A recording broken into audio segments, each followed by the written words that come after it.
जो लोकसभा के चुनावों के जो हमारे जो पक्ष में है, हमारे जो लीडिंग कैंडिडेट हैं और हमारे जो फेस ऑफ द पार्टी हैं, हमारे यशस्वी प्रधानमंत्री, ये उनके चुनाव हैं। वो सबको चुनाव जिताते हैं, उनके नाम पर ही, उनके काम पर ही लोग खड़े खड़े चुनाव जीत जाते हैं, लेकिन ये अब की बार उनके चुनाव हैं। तो आप ये कतई मत समझिएगा कि ये बहन कंगना को अगर आप वोट डालेंगे तो उसे ये वोट मिलेगा, या बहन कंगना को जो वोट डालेंगे तो हमारे प्रधानमंत्री नरेंद्र मोदी जी को ये वोट मिलेगा।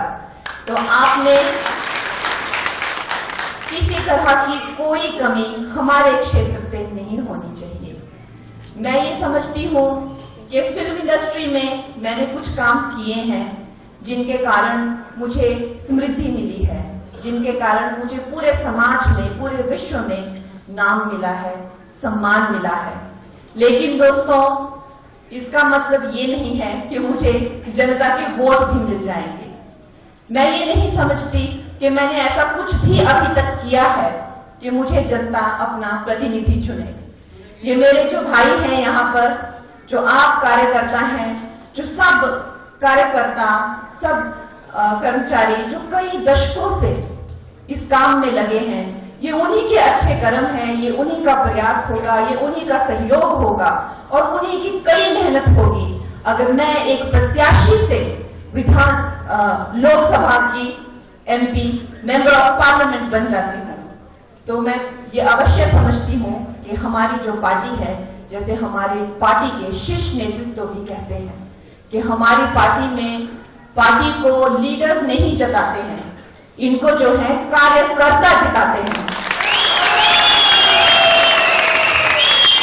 तो भाइयों और बहनों, मैं आज आपसे हाथ जोड़कर ये विनती करने आई हूं कि आप लोगों ने मुझे अपना समझकर अपना मार्गदर्शन मेरा करना है, मेरा सहयोग करना है और मुझे अपना समझकर मेरे लिए आपको वोट्स भी मांगने हैं, जगह जगह जाना होगा, काम करना होगा। और जैसा कहा कि अभी अगले 2 महीने आप लोगों के लिए भी बहुत बिजी होंगे, लेकिन आप लोग अपना समय देंगे। तो जैसे मेरे भाई राकेश जम्वाल जी ने कहा कि ये 2 महीने आप संभाल लीजिए, उसके बाद हम संभाल लेंगे।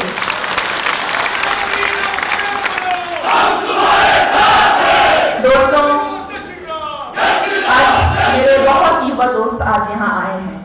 आप अक्सर समझते होंगे और आप सोचते होंगे कि क्योंकि आप लोग बहुत युवा हो, हम लोग भी युवा हैं पर इतने युवा नहीं है जितने कि आप हो। तो आप लोग समझते होंगे कि क्या हुआ है 2014 में, जो ये कोई आसमान्य सा काम हुआ है कि आप लोगों ने वो वक्त नहीं देखा है, हम लोगों ने वो वक्त देखा है। जैसे हमारा देश जो है कई सदियों की गुलामी के बाद जब स्वतंत्रता से निकला था दोस्तों, तो उस टाइम पे एक मनुष्य की जो लाइफ एक्सपेक्टेंसी थी वो कितना जीवन जीता था, 28 साल तक का ऑन एन एवरेज जीवन जीता था। भूखमरी से ग्रस्त, रोगों से ग्रस्त और गरीबी से बहुत बुरी तरह से ये देश ग्रस्त था। उसके बाद समय बीता, कई दशक बीते, हम लोगों ने कुछ कच्चे पक्के मकान तो बना लिए, कुछ खाने को तो हमने जुगाड़ लिया, लेकिन फिर भी ये देश एक जैसे कोई क्रिपल्ड होता है, जैसे कोई ग्रस्त होता है, उस तरह से इस देश की आत्मा थी। वो ऐसा क्यों था? क्योंकि हमारा जो स्वाभिमान है, हमारा जो आत्मविश्वास था और हमारा जो आत्मसम्मान है, वो इन स्वतंत्रता ने तार तार कर दिया था। लेकिन जब यहाँ पर उसी विदेशी सोच विचार वाली सरकार आई, उन्हीं की ही एक एक्सटेंशन या उन्हीं की ही एक सरकार वो कही जा सकती है, वो महिलाएं भी विदेशी मूल की थी, उनकी सोच भी, जो उनके सब कर्मचारी थे वो भी विदेशी मूल की ही सोच रखने वाले थे।